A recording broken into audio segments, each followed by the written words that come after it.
Waalaikumsalam warahmatullahi wabarakatuh. Anak-anak sehat semua? Bu, sehat Bu, alhamdulillah. Baiklah, sebelum kita memulai pelajaran kita, Ibu harap kita berdoa dulu. Doa di dalam hati, anak-anak. Nah,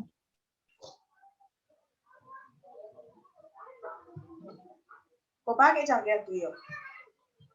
Cakap kamu.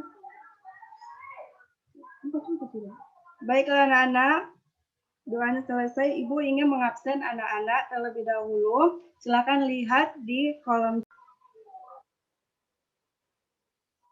Assalamualaikum warahmatullahi wabarakatuh. Anak-anak. Chat ya anak. baik Bu.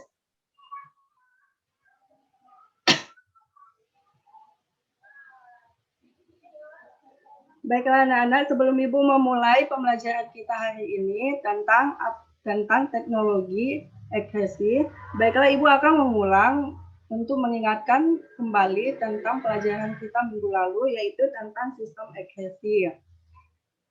Baiklah Ibu akan mengingatkan, sistem ekspresi adalah sistem untuk membuang zat-zat sisa pada makhluk hidup seperti karbon dioksida, urea, racun, dan lain-lain. Kemudian sistem saluran kencing seperti ginjal, nefron, air, seni, dan usus.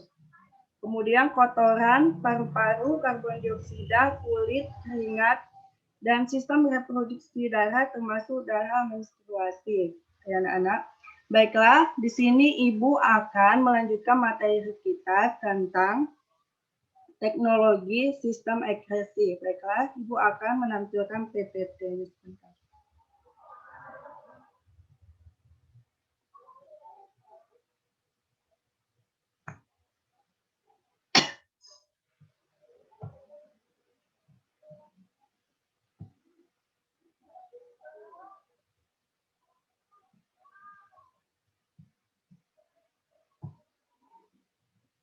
Apakah sudah terlihat anak-anak? Sudah Bu. Sudah Bu. Ini Ibu akan menjelaskan tentang teknologi yang berkaitan dengan kesehatan sistem ekspresi. Yang pertama itu ada hemodialis. Hemodialis berasal dari kata hemo, darah, dan dialis, pemisahan, atau filtrasi. Pada prinsipnya, hemodilasi menempatkan darah berdampingan dengan cairan dialisat atau pencuci yang dipisahkan oleh suatu membran atau selaput semi permeabel. Membran ini dapat dilalui oleh air dan zat tertentu atau zat sampah. Proses ini disebut dialisis, yaitu proses perpindahan air atau zat melalui membran semi permeabel. Kemudian, tujuan hemodialis. Tujuannya yaitu bertujuan untuk mengambil zat-zat nitrogen yang toksik dari dalam darah dan mengeluarkan air yang berlebihan. Pada hemodialisis, aliran darah yang penuh dengan toksik dan limbah nitrogen dialihkan dari dalam tubuh ke dialiser tempat darah tersebut dibersihkan dan kemudian dikembalikan ke dalam tubuh. Kemudian ada transplantasi ginjal. Ini juga termasuk kepada teknologi sistem ekspresi. Transplantasi ginjal menurut Brunner dan Sugdal melibatkan menanamkan ginjal dari donor hidup atau kadaver manusia recipient yang mengalami penyakit ginjal tahap akhir. Transplantasi ginjal adalah proses pencampukan ginjal sehat dari donor ke dalam tubuh seorang yang mengalami gagal ginjal melalui tindakan pembedahan ginjal baru bersama ginjal lama yang fungsinya sudah memburuk akan bekerja sama-sama untuk mengeluarkan sampah metabolisme dari dalam tubuh.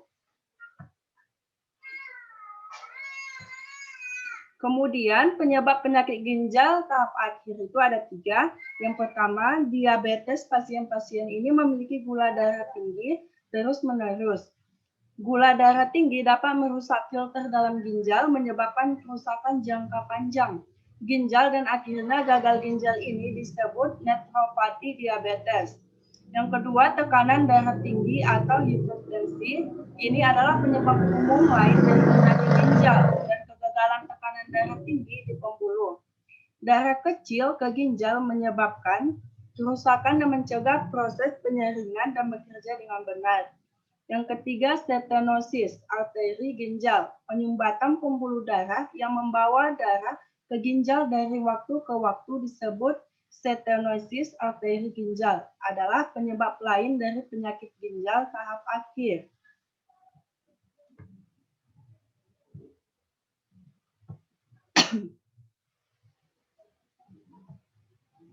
Kemudian penghancuran batu ginjal. Buah penghancur batu ginjal, setiap orang memiliki masalah atau penyakit yang berbeda-beda karena setiap organ tubuh seseorang lahir sudah memiliki masalah pada bagian-bagian organ tubuhnya. Atau ada penyakit ginjal, salah satu penyakit yang menyerang ginjal dan saluran kemih adalah batu ginjal. Anak-anak mungkin sering mendengar batu pada ginjal ini terbentuk karena adanya pengkristalan atau pengendapan urin di dalam ginjal, sehingga berkumpul dan membentuk gumpalan keras yang menyumbat saluran kemih. Jika saluran kemih atau saluran pembuangan air seni ini tersumbat, maka Anda akan mengalami susah buang air kecil dan timbul rasa nyeri karena batu mungkin sudah berada di saluran kemih. Kemudian, congkok kulit, skin grafting. Ini juga termasuk ke dalam teknologi ekresi, anak-anak. Congkok kulit atau skin grafting adalah tindakan memindahkan sebagian atau seluruh ketebalan kulit dari donor ke resipien yang membutuhkan kulit. Yang digunakan dapat berasal dari diri sendiri atau orang lain. Biasanya kulit donor diambil dari paha, pantat, punggung, atau perut. Cangkok kulit bertujuan untuk penenangan luka bakar yang parah dengan area luka yang luas. Selain untuk menangani berbagai luka, badan cangkok kulit juga bisa digunakan untuk operasi plastik atau bedah rekonstruktif. Itu ya anak-anak, sekian tentang pembahasan tentang teknologi sistem ekresi. Baiklah. Di sini Ibu ingin kalian membuat diskusi tentang teknologi sistem ekresi. Baiklah, Ibu akan membagi kelompoknya. Satu kelompok ada 3 orang.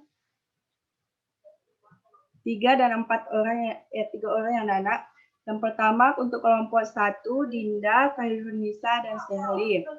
Untuk kelompok 2, Siti Esa Tanjung, Tiara Indriani, dan Adelia Ananda.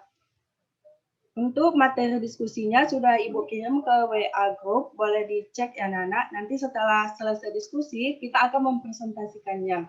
Baiklah anak-anak, Ibu kasih waktu selama 10 menit.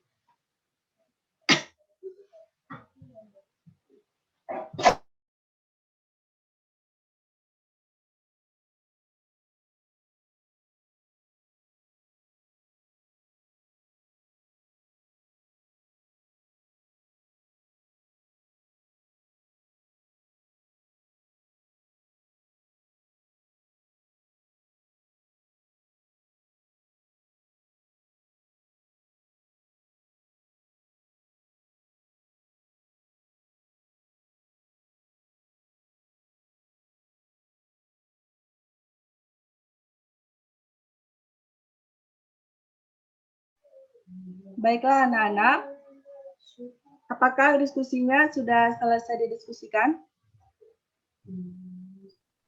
Sudah, Bu. Baiklah. Untuk kelompok 1, untuk perwakilannya, silakan baca Dinda apa yang kamu dapat tentang diskusi teknologi ekresi.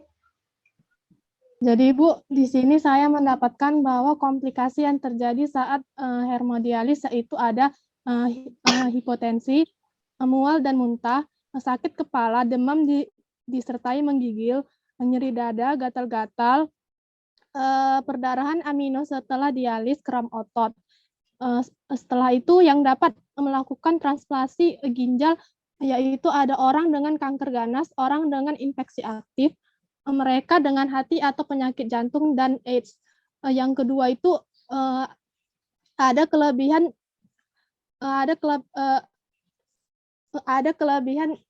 ginjal itu transplantasi, yaitu ada ginjal baru bekerja seperti halnya ginjal normal, Yang kedua itu penderita akan merasa lebih sehat dan lebih normal. Yang ketiga, penderita tidak perlu melakukan dialis. Yang keempat itu penderita yang mempunyai usia harapan hidup yang lebih besar, dan yang terakhir itu ada kekurangan transplantasi ginjal, yaitu ada butuh proses pembedahan besar. Yang kedua, proses untuk mendapatkan ginjal lebih sulit atau lebih lama. Yang ketiga, tubuh menolak ginjal yang dicangkokkan, dan yang terakhir itu penderita harus rutin minum obat imunosupresan yang mempunyai banyak efek samping. Sekian dari penjelasan saya, Bu. Iya, bagus sekali ya untuk diskusi kelompok 1. Baiklah, Ibu lanjutkan untuk diskusi kelompok 2. Silakan Tiara Indriani. Baik, Bu. Jadi hasil diskusi pada kelompok 2 yaitu 3 buah penghancur batu ginjal. Yang pertama ada apel.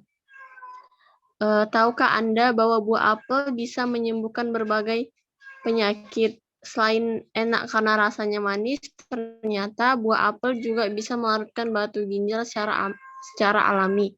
Caranya yaitu cukup makan 2 apel segar rutin setiap hari untuk bisa merasakan khasiatnya. Nah, mengapa ini bisa terjadi? Karena apel memiliki kandungan antioksidan yang tinggi seperti vitamin A dan C yang dapat melarutkan batu ginjal dan bisa juga minum sari cuka apel jika bosan dengan buahnya. Kemudian yang kedua, anggur. Anggur juga merupakan salah satu obat alami penyembuh penyakit batu ginjal yang enak. Karena anggur ini memiliki banyak kandungan nutrisi yang bisa menyembuhkan secara alami. Kemudian yang ketiga, semangka. Semangka juga merupakan salah satu buah yang kaya akan air. Jika kita termasuk seseorang yang sulit minum, maka makanlah buah semangka yang banyak akan memudahkan batu ginjal luruh dari dalam saluran kemih. Makan semangka juga akan membantu membilas bagian dalam ginjal tanpa rasa sakit. Cukup makan 300-500 gram per hari untuk mendapatkan manfaatnya. Nah, bisa disimpulkan bahwa sekalipun penyakit yang dihadapi bukan penyakit yang enteng, namun dengan buah yang sehat dan rasa yang sangat nikmat justru bisa mengatasinya dengan efektif. Sekian, Bu. Bagus sekali ya untuk diskusi hari ini. Jadi, buah juga bisa untuk kesehatan ginjal. Dan peranan buah ini juga banyak ya untuk kesehatan. Sehingga Ibu harapkan untuk anak-anak Ibu, sebaiknya kita kurang-kurangi untuk makan makanan yang instan. Kita beralih ke buah-buahan ya anak-anak. Baiklah, untuk lebih jelasnya tentang teknologi ekskresi, di sini Ibu akan menampilkan sebuah video.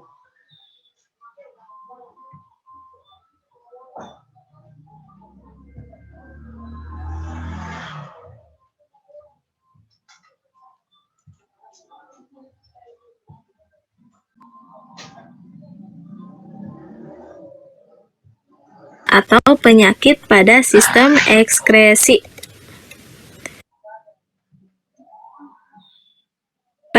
Ginjal yang sehat dan ginjal ya langsung saja gitu, maksudnya jangan ditahan-tahan.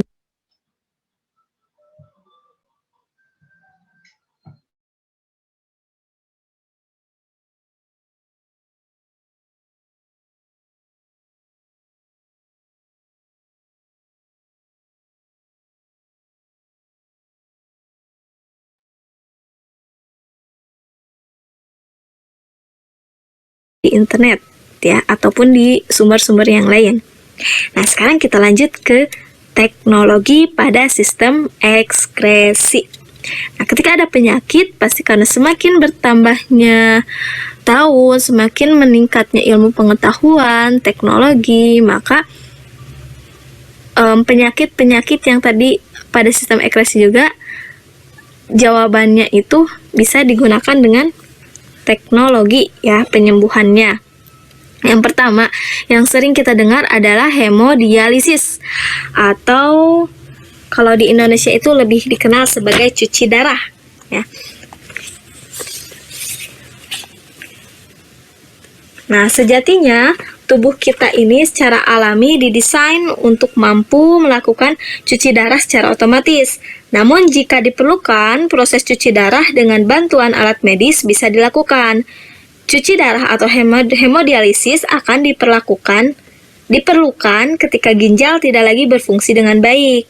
Nah, hemodialisis ini awalnya berasal dari kata hemo dan dialisis. Hemo itu darah dan dialisis ini pemisahan zat-zat terlarut.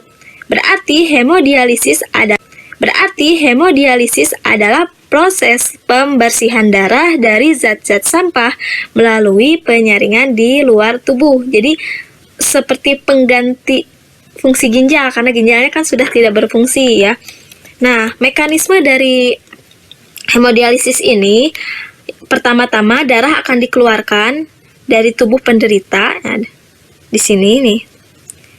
Darah itu akan dikeluarkan dan diedarkan dalam sebuah mesin di luar tubuh. Nah, ini mesinnya ya. Sehingga cara ini memerlukan jalan keluar masuk aliran darah. Nah, untuk itu dibuat jalur buatan di antara pembuluh arteri dan vena. Jadi di sini ada jalur buatan ya. Dengan apa? Melalui pembedahan ya.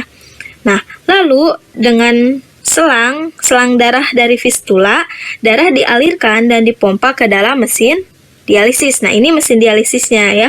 Untuk mencegah pembekuan darah selama proses pencucian, maka diberikan obat anti beku yaitu heparin. Nah, ini heparin di sini. Dikasih heparin ya. Lalu aliran darah masuk ke salah satu kompartemen dialiser. Nah, zat-zat sampah, zat racun, dan air yang ada di dalam darah dapat berpindah melalui selaput permeabel. Nah, di sini ada selaput permeabel ya, menuju dialisat. Nah, terus itu karena selama penyaringan darah terjadi peristiwa difusi dan ultrafiltrasi. Ukuran molekul sel-sel dan protein darah lebih besar dari zat sampah atau racun, sehingga tidak ikut menembus selaput permeabel. Nah, darah yang telah tersaring menjadi bersih dan dikembalikan ke dalam tubuh. Nah, ini darah yang sudah bersih akan dikembalikan ya ke dalam tubuh. Nah, sedangkan dialisat yang menjadi kotor karena mengandung zat racun dan sampah lalu akan dikeluarkan ke penampungan dialisat. Nah, ini penampungan dialisatnya ya. Nah, seperti itu. Terus yang kedua adalah ESWL atau extracorporeal shock wave lithotripsy. Nah, ini alatnya ya. Ini alatnya kayak gini.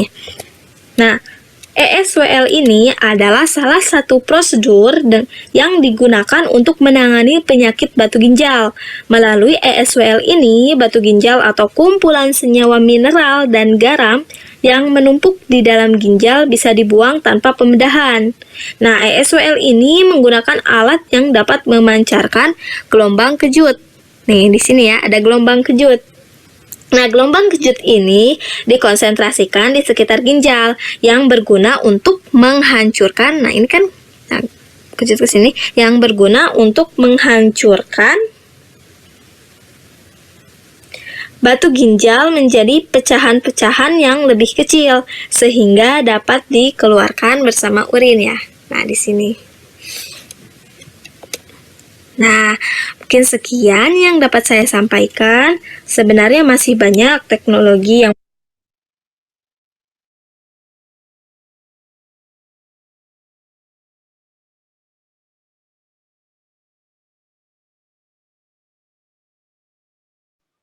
Baik Lana, itulah sekilas tentang teknologi agresif.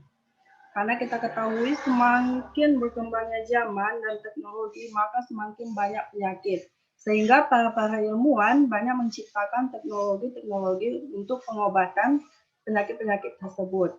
Baiklah, sebelum Ibu menutup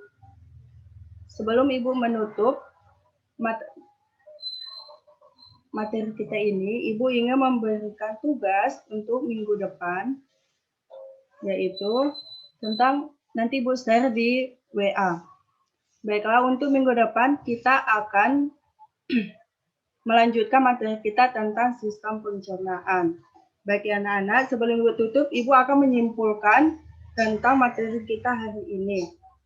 Pertama, hemodalisa adalah pengobatan bagi orang yang menurun fungsi ginjalnya. Hemodalisa mengambil alih fungsi ginjal untuk membersihkan darah dengan mengalirkan melalui ginjal buatan. Pasien yang memerlukan hemodalisa adalah pasien GGK dan GGA. Apabila terdapat indikasi hiperkalemia, asidosis kadar ureum kreatinin tinggi dalam darah, kelebihan cairan, triglycerides dan konsumsi yang berat, hiperkalesemia dan hipertensi. Dari penjelasan yang Ibu sampaikan dapat disimpulkan bahwa transplantasi ginjal merupakan proses pencangkauan ginjal sehat dan donor ke dalam tubuh seseorang yang mengalami gagal ginjal. Melalui tindakan pembedahan ginjal baru dapat diperoleh dari donor yang baru saja meninggal dunia atau dari donor hidup. Transplantasi ginjal adalah sebuah prosedur bedah yang besar dan berisiko. Umumnya meliputi risiko sakit, rendah infeksi, dan pembentukan gumpalan darah jangka panjang. Risiko terkait ke donor organ penolakan oleh penerima tubuh. Obat-obatan menekan kekebalan juga memiliki efek samping yang mungkin rumit pada penggunaan jangka panjang. Baiklah anak-anak, inilah tentang penjelasan tentang materi kita. Sampai di sini yang materi kita Ibu tutup dengan membaca basmalah. Wabillahi taufiq wal hidayah. Wassalamualaikum warahmatullahi wabarakatuh. Waalaikumsalam warahmatullahi wabarakatuh.